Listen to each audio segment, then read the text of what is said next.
एक आत्मदेव नाम के ब्राह्मण थे, तुंगभद्रा नदी के तट पर रहते थे। कोटि सूर्य समप्रभ, कैसे थे? करोड़ों सूर्यों के समान उनका तेज था। लेकिन उनकी जो पत्नी थी, उनकी पत्नी का नाम था धुंधली। धुंधली का क्या परिचय दिया? वो कि लोक वार्ता रता क्रूरा अप्राय सो बहुजल्पिका सूरा चक्र कृत्येषु कृपणा कलह प्रिया। धुंधली कैसी है? बोले लोक वार्ता रत, जब तक महाराज पड़ोस में दो चार डंडे ना हो जाएं, लाठी चार्ज ना हो जाए, तब तक उसके पेट का दाना पचता ही नहीं है।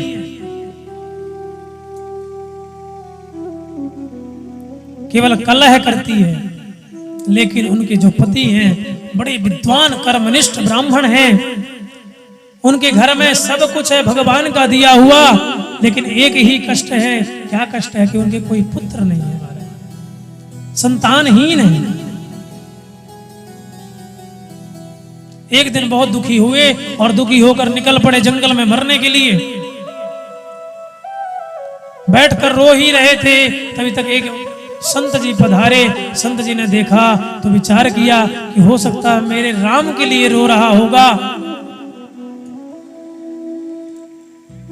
संत जी ने आकर पूछा, कथम रोदस विप्रत्वम काते चिंता बलियसी। अरे ब्राह्मण देवता क्यों रो रहे हो? क्या बात है? क्या कष्ट है? आत्मदेव कहते हैं, हे प्रभु मैं क्या बताऊं? किम ब्रवीमि से दुखम पूर्व पापेन संचितम मदीया पूर्वजास्तोयम कवोष्णमुपभुञ्जते। क्या बताऊं महाराज, मैं अपने पितरों को जल देता हूं तो मेरे पितर जल ग्रहण नहीं करते। मैंने तुलसी का पौधा घर में लगाया, तुलसी सूख जाती है। मेरी गाय की बछड़ा नहीं होता है, मेरे कोई संतान नहीं है। संत जी ने खोपड़ी में हाथ मारा, बोले बताओ, हमने सोचा कि भगवान के लिए रो रहा होगा तो समझाएंगे, अरे ये तो पुत्र के लिए रो रहा है, इसको क्या समझाएं? संत जी ने कहा, अरे ब्राह्मण, मुंचा ज्ञानम प्रजारूपम बलिष्ठा कर्मणो गति विवेकम तु समासाद्य त्यज संसार वासना। अरे ये पुत्र पुत्री का वासना छोड़ो और भगवान का भजन करो, यही सार है। अरे ये महान अज्ञान है। सगर के 60,000 पुत्र थे, सुख मिला, कपिल भगवान का अपमान करके सबके सब भस्म हो गए। महाराज अंग के एक बेटा हुआ और ऐसा बेटा हुआ, धर्मात्मा अंग थे महाराज, लेकिन बेटा ऐसा हुआ एकदम नास्तिक, पूरे राज्य को ही बर्बाद कर दिया। तो बेटा बेटी होने से कोई सुखी नहीं होता है। क्या बेटा बेटियों के चक्कर में रोता है? संत ने खूब समझाया, लेकिन आत्मदेव ने कहा, हे महाराज, मैं आपसे बेटा मांग रहा हूं, आप मुझे ज्ञान मत दो। मैं भी ब्राह्मण विद्वान हूं, मैं भी आपको उपदेश दे सकता हूं। मैं यहां उपदेश सुनने के लिए नहीं बैठा।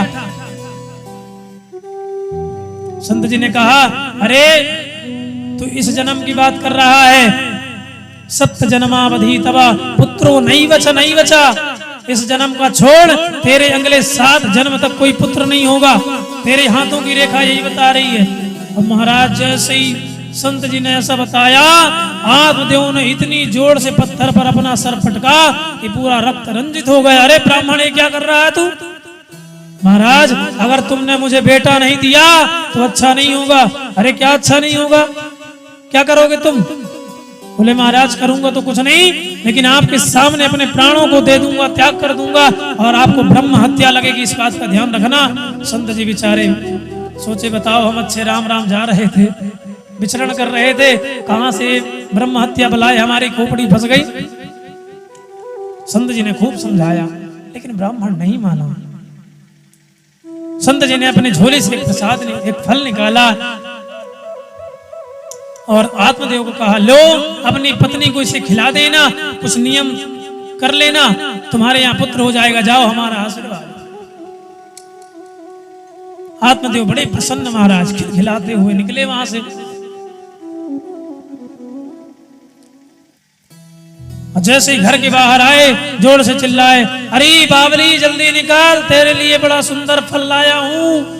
धुंधली महाराज एकदम दौड़ती हुई निकली, उसको लगा कोई बढ़िया 9 लखा हार लेके आए होंगे इसलिए ऐसे चिल्ला रहे हैं। बाहर आके देखा तो एक सेब का फल थमा दिया आत्मदेव ने, जल्दी खा ले इसको।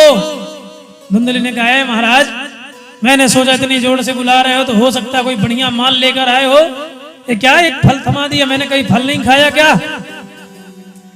आत्मदेव ने कहा, अरे बाबरी, ये कोई ऐसा वैसा फल नहीं है। कैसा फल है? अरे इसको खाने से तेरे यहाँ पुत्र हो जाएगा। अब तो धुंधली महाराज सोचने लगे, लेकिन क्या बोल सकती। पतिदेव को समझाया, महाराज आप एक काम करिए, मैं नहा धोकर फल को प्रातः काल खा लूंगी, आप आराम करिए। आत्मदेव चले गए। अब धुंधली महाराज फल लेकर बैठ गई। क्या करूं, खाऊं कि ना खाऊं, इसको खाने से क्या होगा, विचार कर ही रही थी, तभी उसकी पड़ोसन आई। पड़ोसन ने देखा, रही धुंधली कैसे चिंतातुर होकर बैठी है, क्या बात है? धुंधली ने कहा, अरे बहन तू खूब आई, क्या बताऊं, मेरे पतिदेव न जाने कौन से बाबा बैरागियों से फल लेकर आए हैं और मेरे को देकर कहते हैं खा ले बेटा होगा। अरे फल खाने से कहीं बेटा बेटी होते हैं क्या? क्या फालतू की बात। पड़ोसी ने समझाया, महाराज अरे बहन, फल खाने से बेटा हो गया तो अच्छा है, और नहीं हुआ तो फल कोई नुकसान थोड़ी करेगा। तो धुंधली क्या कहती है पता? फल भक्षेण गर्भस्यात् गर्भेणोतर वृद्धिता स्वल्प भक्षम ततो शक्तिर गृह कार्यम कथम भवे। कैसे महाराज कुतर्क कर रही है। फल भक्षेण गर्भस्यात्, अरे अगर मैं फल खा लूंगी तो मेरा गर्भ बड़ा हो जाएगा, मेरा पेट बड़ा हो जाएगा, फिर मैं चल फिर नहीं पाऊंगी, कोई काम नहीं कर पाऊंगी। अस्वल्प भक्षम ततो शक्तिर, मेरा भोजन भी कम हो जाएगा। और गृह कार्यम कथम भवेत्, अगर मैं कम खाऊंगी, कमजोर हो जाऊंगी तो मेरे घर का काम कौन करेगा? पड़ोसी ने समझाया, री बहन अपने ननंद को बुला लेना, बच्चा होने के बाद तो बधाई तो देना ही पड़ता है, तो बढ़िया 9 महीने काम करवाना अच्छे से, और अंतिम में जो बधाई देने की बारी आए तो दे देना, वो भी प्रसन्न हो जाए। धुंधली कहती, अरे पड़ोसन उसका नाम मत ले, मेरी ननंद 1 नंबर की चुट्टी है, उसको घर में बुला ली अगर मैं तो सारा माल साफ कर जाएगी। पड़ोसन ने महाराज खूब समझाया, लेकिन कहते हैं जो होनी है उसको कौन टाल सकता है। एवं कुतर्क योगी ना तत्फलम नहीं व भक्षितम। बहुत विस्तार से व्याख्या नहीं कर पाऊंगा, समय आज्ञा नहीं दे रहा है। कल से हम लोग 5 बजे से कथा करेंगे, 5 बजे से हरी इच्छा तक चलेगी। जब तक आप लोग बैठेंगे तब तक कथा चलेगी, और जब आप लोग उठ के चल देंगे तो हम भी यहाँ से आरती करवा देंगे, ठीक है? कितने बजे तक बैठेंगे आप लोग? 10 बजे तक कौन कौन बैठेगा? हाथ उठाओ एक बार। 10 बजे तक, वाह। और 5 बजे कौन आएगा? कोई नहीं आएगा। ओहो, तो फिर किसको हम इन लाइटों को कथा सुनाएंगे? चलो कोई नहीं, आप लोग नहीं आएंगे तो हमारे गुरुजी बैठे हैं, हमारे हनुमान जी बैठे हैं, हमारे सब ब्राह्मण देवता संगीत वाले इन्हीं को सुनाएंगे, और क्या, हमारे यजमान परिवार तो है ही। लेकिन हम आप लोगों से निवेदन करेंगे कि बढ़िया 5 बजे आइए और ठाकुर जी की ऐसी सुमधुर लीला श्रवण करिए। 7 दिन की ही बात है, आज पहला दिन हो गया, 6 दिन और बाकी है। अपने जीवन को धन्य बना लीजिए। तो महाराज मैं यही कहना चाहता हूं, धुंधली ने फल नहीं खाया, उसकी बहन आई, धुंधली की बहन ने और भड़का दिया महाराज, अरे फल खाने से कहीं बच्चा होता है? तेरे गाय के भी तो बच्चा नहीं है, जा उसको फल खिला दे, अगर बच्चा होना होगा तो उसके हो जाएगा। ले हाँ बहन, बहन हो तो तेरी जैसी, वाह। तुरंत गई महाराज और फल ले जाकर गाय को खिला दिया। और धुंधली की बहन ने कहा तू चिंता मत कर, तेरा पति तुझसे पूछेगा तो कह देना मेरा भी 10वां बेटा होने वाला है, मैं चिपके से आऊंगी और अपने 10वें बेटे को तेरे घर में रात्रि में पहुंचा दूंगी, उसके बदले मेरे पति को कुछ धन दे देना, बस काम हो जाएगा। अपने पति को बता देना, थोड़ा झूठ बोलते रहना कि हाँ महाराज असर हो रहा है, पेट बड़ा हो रहा है, नौटंकी करना और क्या। ऐसा समझाकर महाराज धुंधली की बहन तो चली गई और समय आने पर धुंधली की बहन के जो पुत्र हुआ, धुंधली समय से आकर धुंधली की बहन समय से आकर धुंधली के पास पुत्र को पहुंचा दिया, लेकिन जो फल गाय को खिलाया था उस गाय के भी सर्वांग सुंदरम दिव्यम निर्मलम कनक प्रभम, एक बड़ा ही सुंदर पुत्र उत्पन्न हुआ महाराज। उसका शरीर तो पूरा मनुष्य की तरह है, लेकिन उसके जो कान हैं वो गाय की तरह हैं। दोनों का नामकरण हुआ, एक का नाम रखा गया गोकर्ण, क्यों? जिसके गाय जैसे कान हैं इसलिए उसका नाम रखा गया गोकर्ण। और धुंधली महाराज जैसे दूसरे बेटे का नाम रखने के लिए आत्मदेव बढ़े तो धुंधली तुरंत आगे खड़े हो गए, क्यों जी 9 महीने कष्ट मैंने सहा और सबका नाम आप ही रखोगे? मेरा बेटा है, मैंने कष्ट सहा, मैं नाम रखूंगी। ठीक है भाई, तू ही रख ले। और मैं आप लोगों को एक निवेदन करना चाहता हूं, आपके घर में जब पुत्र का जन्म हो तो माताओं को नाम नहीं रखना चाहिए, और अगर बेटी का जन्म हो तो पिता को नाम नहीं रखना चाहिए, ये हमारे शास्त्र कहते हैं। धुंधली ने यहां गलत,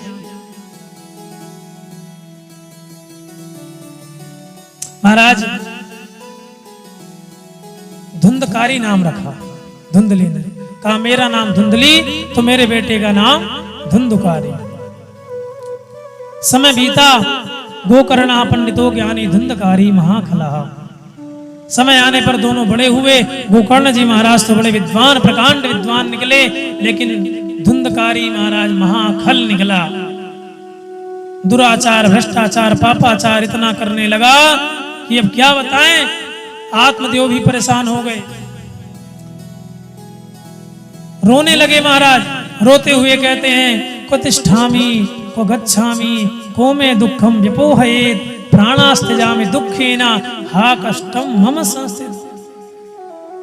उस दिन भी रो रहे थे, क्यों? बेटा नहीं था। आज भी रो रहे हैं, क्यों? बेटा क्यों हो गया? इसलिए कहते हैं जरूरी नहीं है एकश्चंद्रस्तमो हन्ति न च तारा गणोऽपि च। पुत्र एक ही होना चाहिए, लेकिन सद्गुण ही होना चाहिए, जो अपने माता पिता की सेवा करे, ऐसा पुत्र होना चाहिए। ऐसा पुत्र नहीं होना चाहिए जो महाराज अपने माता पिता को ही वृद्धाश्रम में ले जाकर पटक आए। आत्मदेव को खूब कष्ट दिया धुंधकारी ने। आत्मदेव जब खूब रोने लगे, असोच्यानन वसोचस्तुम प्रज्ञावादांश्च भाससे गतासूनश्च नानु शोचन्ति पंडिताः। पंडितों को ऐसे विलाप नहीं करना चाहिए, ऐसे नहीं रोना चाहिए। और जैसे ही रोते हुए गोकर्ण जी ने देखा, गोकर्ण जी ने धीरे से हाथ पकड़ा और आत्मदेव जी को किनारे में ले जाकर महाराज बड़ा सुंदर उपदेश दिया। क्या कहते हैं? पिताजी ये बताइए, आप लोग ध्यान से सुनिएगा, बड़ी सुंदर सी बात। पिताजी ये बताइए कि संसार में सुखी कौन है? कौन सुखी है? न चेन्द्रस्य सुखम राजन न सुखम चक्रवर्तिनः सुखमस्ति विरक्तस्य मुनेरेकांत जीविना। पिताजी, न राजा सुखी है, न इंद्र सुखी है और न महाराजा सुखी है। इस संसार में सुखी कौन है पता है? सुखमस्ति विरक्तस्य। जो विरक्त है वही वास्तविकता में सुखी है, बाकी सब दुखी है। धनहीन कहे धनवान सुखी और धनवान कहे सुख इंद्र को भारी। इंद्र कहे चतुरानन को सुख, चतुरानन कहे सुख विष्णु को भारी। तुलसीदास विचार कहे हरि भजन बिना सब जीव दुखाए। महाराज आत्मदेव जी निकल पड़े और जंगल में जाकर भागवत के 10वें स्कंद का पाठ करके अपना कल्याण कर लिया। और इधर आत्मदेव जी के जाने के बाद अब फंसी धुंधली। अरे माता जी बताओ कितना माल छुपा के रखी हो? पिताजी ने सब तुमको ही दे के गए होंगे, तिजोरी की चाबी कहाँ है, बता जल्दी। धुंधली ने कहा अरे दुष्ट, जितना बचा था तूने तो सब बर्बाद कर दिया और मैं कहां से लाऊं? सच सच नहीं बताएगी तो तेरे मुंह में लुघरा डाल के मारूंगा। लुघरा मतलब समझ रहे हैं? आगे का जो लकड़ी का जलता है, क्या कहते हैं उसको यहाँ?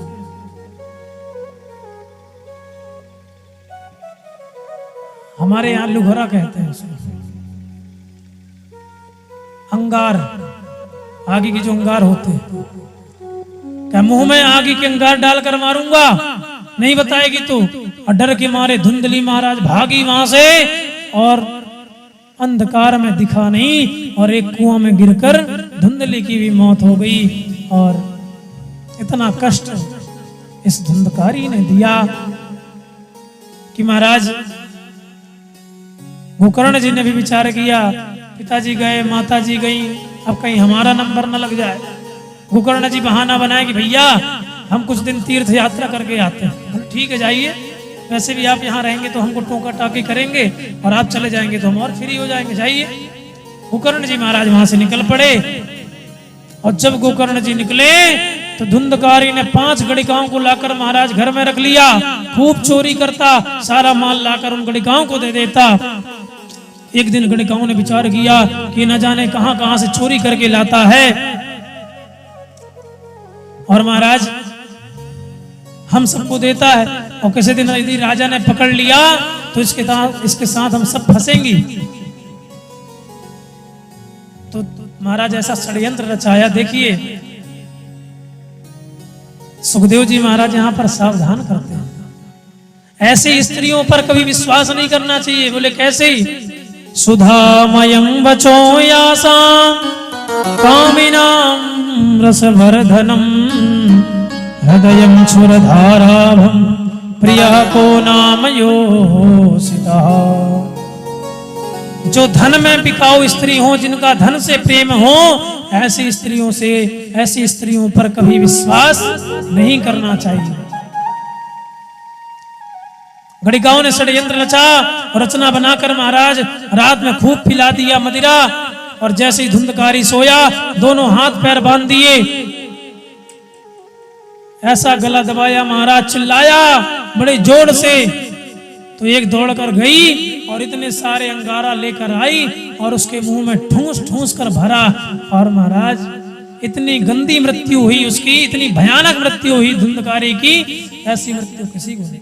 अपनी माँ को कह रहा था कि तेरे मुंह में अंगाले डालकर मारूंगा, आज उसके साथ वही हुआ। आप जो आप किसी के साथ करना चाहते हैं ना, पहले आपके साथ होगा वो। महाराज धुंधकारी का अंत हो गया और गोकर्ण जी को पता चला, पिताजी भी खत्म हो गए, माता जी भी गई और भैया जी भी गए। तो एक साथ सबका गया जी में श्राद्ध करके आए। और जैसे ही घर में आए, थोड़ा आंगन साफ वाफ किया, एक पलंग में लेट गए वहीं। अब महाराज जैसे ही लेटे तो आंखों के सामने एक भेड़ का बच्चा दिखाई दिया। गोकर्ण जी ने देखा, ये कौन है, कौन हो भाई तुम? और जैसे ही देखे तो कहीं भैंसा बन जाए, कहीं भेड़ बन जाए, कहीं घोड़ा बन जाए, अलग अलग रूप धारण कर ले। कौन हो तुम, मुझे क्यों डरा रहे हो? बोलना तो चाह रहा है लेकिन प्रेत है, नहीं बोल पा रहा है।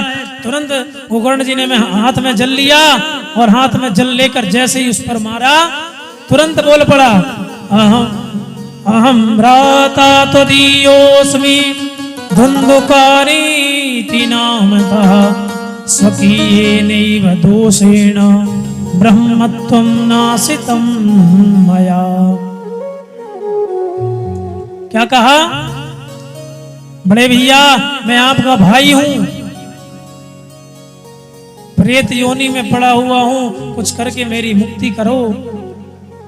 गोकर्ण जी ने कहा हमने तो गया में जाकर श्राद्ध तर्पण किया, फिर भी तुम मुक्त नहीं हुए। बोले महाराज गया श्राद्ध सतेनापि मुक्तिर्मेन भविष्यति, आप एक श्राद्ध छोड़िए 100 श्राद्ध भी करेंगे तो भी जाकर मेरी मुक्ति नहीं होगी। प्रथम नंबर का हूं प्रेत योनि में, क्या करना पड़ेगा? बोले आप ही सोचिए। प्रातः काल गोकर्ण जी होते ही सारे विद्वानों से पूछताछ की, भैया बताओ क्या करना चाहिए अपनी भाई की मुक्ति के लिए। सभी लोगों ने कहा अपने अपने विचार रखे, लेकिन कुछ भी सही विचार नहीं मिला। तो तुभ्यम नमो जगत साक्षी सूर्य नारायण भगवान का ध्यान किया और सूर्य नारायण भगवान से गोकर्ण जी ने पूछा। सूर्य नारायण भगवान ने क्या कहा? श्रीमद् भागवतान मुक्ति ही सप्ताहम वाचनम करो। जो प्रेत योनि में पड़ा है आपका भाई धुंधकारी, ये केवल श्रीमद् भागवत महापुराण श्रवण करने से ही मुक्त हो सकता है, अन्यथा और किसी से मुक्त नहीं होगा। फिर क्या था महाराज?